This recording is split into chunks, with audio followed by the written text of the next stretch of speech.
Nous sommes le mercredi 20 janvier, vous êtes sur I24, c'est le journal. Merci d'être avec nous, bienvenue. Si vous nous rejoignez, coup d'envoi du Forum économique mondial de Davos ce mercredi. Les chefs d'entreprise ne sont pourtant pas très optimistes cette année. Ralentissement de la croissance, terrorisme, crise migratoire, bref, les perspectives économiques sont largement assombries. Océane Nicole.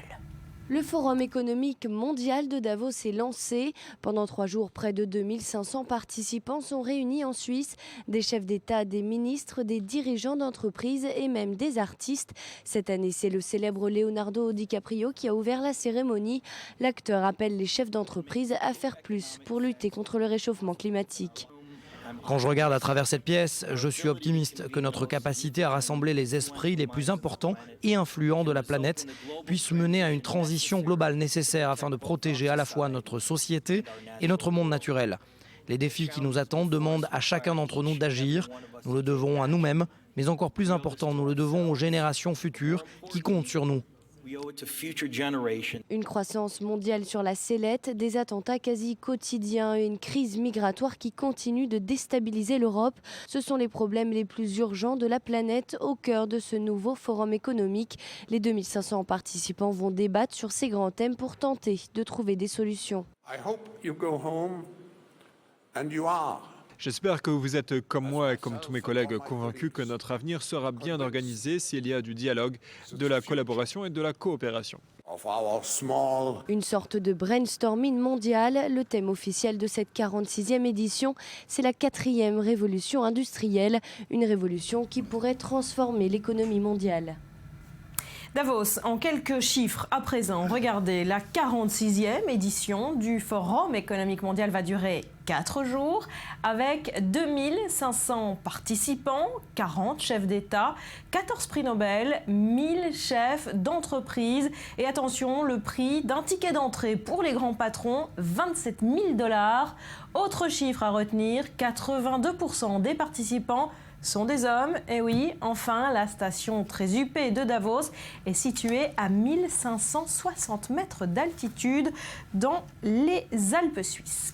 Et on se pose la question suivante. À présent, Davos sert-il encore à quelque chose en 2016 ? Tentative de réponse avec vous, Julien. Alors, d'abord, on va dire de quoi veut parler Davos en 2016. Il veut parler des migrants, du djihadisme, du réchauffement climatique. Vous allez voir, c'est très drôle. Les incertitudes sur l'économie mondiale. Pourquoi c'est drôle, le réchauffement climatique ? Je vais commencer par ça. Eh bien, parce que toutes ces personnes qui se rendent à Davos viennent en jet privé et que chaque année, ça crée une sorte de mini climat sur Davos avec une vague de pollution. L'année dernière, il y avait 1700 jets privés qui ont survolé la région. Une fois qu'ils se sont posés, ils se déplacent en hélicoptère, en limousine. Bref, niveau climat, c'est vraiment pas ça. Par rapport au prix, donc vous avez annoncé 82 000 $. On va voir le détail. En fait, ça coûte 19 000 $ d'entrée et 52 000 $ de cotisation. C'est comme ça qu'on arrive à près de 80. Exactement. C'est comme ça qu'on arrive à près de 82 000 $ juste pour entrer. Et en plus, si vous voulez participer aux rencontres un peu VIP sans la presse, là où on se dit vraiment les choses intéressantes, c'est 137 000 $. Voilà, donc 137 000 $, plus encore 80 000 $. Donc ça fait grincer des dents. En plus, le sommet coûte 100 millions d'euros juste pour l'organisation. Il faut en plus apporter tous les services de sécurité.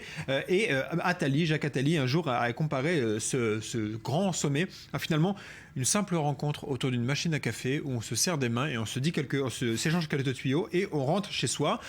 À cela, vous rajoutez que François Hollande ne vient pas, que le président des États-Unis ne vient pas, que le président chinois ne vient pas. Bref, certains estiment que ça ne sert plus à grand-chose. Il fut un temps où ça servait quand même à quelque chose. J'ai un petit exemple de 2005. Sharon Stone, l'actrice américaine, qui assistait à la conférence du président tanzanien Benjamin William Mkapa. Et il parlait des difficultés à lutter contre la pauvreté et le sida. Elle était émue, elle était dans la salle. Regardez ce qu'elle a fait. If you don't mind, I'd like to offer my help and support to you. And I'd like to offer you $10,000. Would anyone else like to be on a team with me and stand up and offer some money and help him as well? 50,000. Thank you. Would anyone else like to stand up and help President Mkapa today?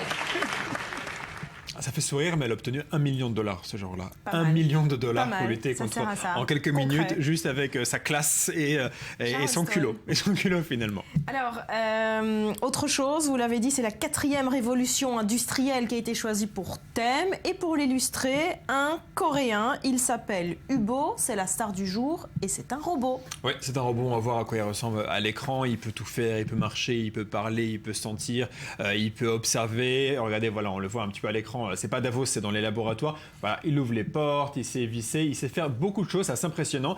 Et il est la star au même titre que n'importe quel grand chef d'entreprise qui est là. En tout cas, ce qui est vraiment le sujet de ce Davos, c'est la 4e révolution industrielle. Vous l'avez dit, donc c'est la robotisation avec les nouveaux usages d'Internet. On estime que 5 millions d'emplois risquent d'être détruits à cause de cette révolution.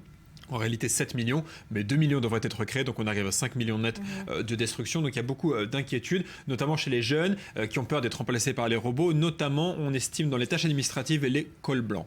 Voilà, pour ce forum de Davos qui durera donc 4 jours. Merci Julien.